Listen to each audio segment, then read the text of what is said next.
The 2026 FIFA World Cup is coming to North America. Millions of fans are about to cross borders, flood cities, and spend an unbelievable amount of money. But while the vast majority of people will be emptying their wallets, a much smaller, quieter group is preparing to collect it. The common assumption is that cashing in on an event of this scale requires a business degree, a massive upfront investment, or insider connections. That is incorrect. Look at this diagram. The flat line represents a host city's baseline economic capacity, its available hotels, its transport, its local services. The vertical spike is what happens when the World Cup arrives.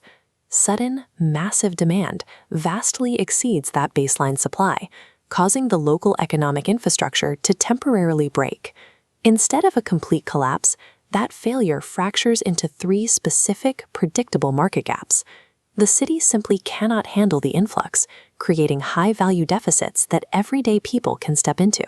Identifying and independently solving these three specific market deficits is the mechanism everyday Americans can use to capture this floating capital. Let's break down exactly what those deficits are. The first gap is the scarcity deficit. When a host city's population explodes overnight, physical space becomes mathematically limited. Look at the attendance numbers from a single stadium match. Adding nearly 84,000 human bodies to a localized area instantly exhausts available real estate. The immediate solution to spatial scarcity is simple. Hotels fill up instantly, leaving desperate travelers with nowhere to go. Existing extra rooms, guest houses, and even storage spaces can be rented out for a significant premium. And it extends beyond lodging. Vehicles need physical space just as much as people do.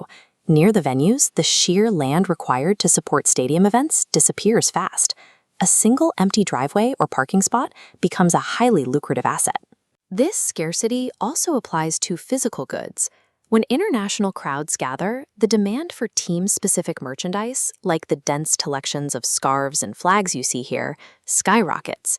Reselling legitimate, sought-after items capitalizes directly on this supply crunch. During a scarcity deficit, the basic rules of economics take over. Whoever controls the baseline physical assets, no matter how small that space or inventory might be, gets to dictate the premium price. The second gap is the information deficit. Millions of international visitors are about to arrive with high amounts of spending capital, but zero local knowledge. This creates frantic search behavior. These tourists will be urgently searching their phones for travel guides, local food recommendations, and reliable commute tips. They need to know how to navigate the city safely and efficiently. Localized digital content acts as a net to capture this exact traffic. Well-timed YouTube videos, city-specific blogs, and email newsletters built around host city logistics provide the answers these crowds are actively looking for. At a macro scale, the same deficit applies to the global online audience.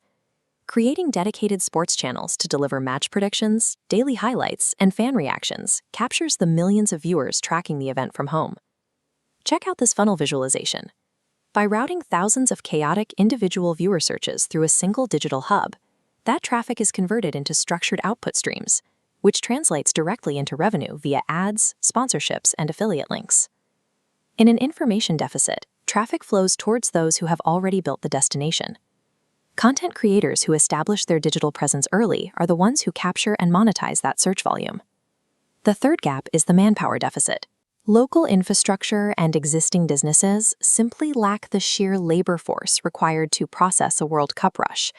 On the consumer side, visitors pay a premium for immediate convenience.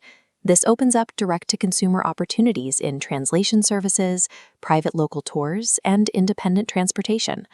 But the larger opportunity lies in business-to-business services.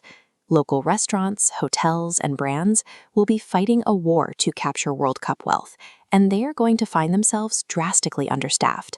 These businesses will desperately need to lease specific, scalable freelance skills on a temporary basis.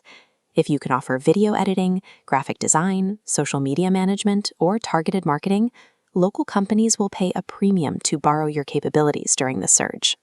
Pitching temporary B2B freelance services allows everyday people to indirectly tap into massive corporate World Cup budgets, all without taking on the overhead or the risk of running a traditional company.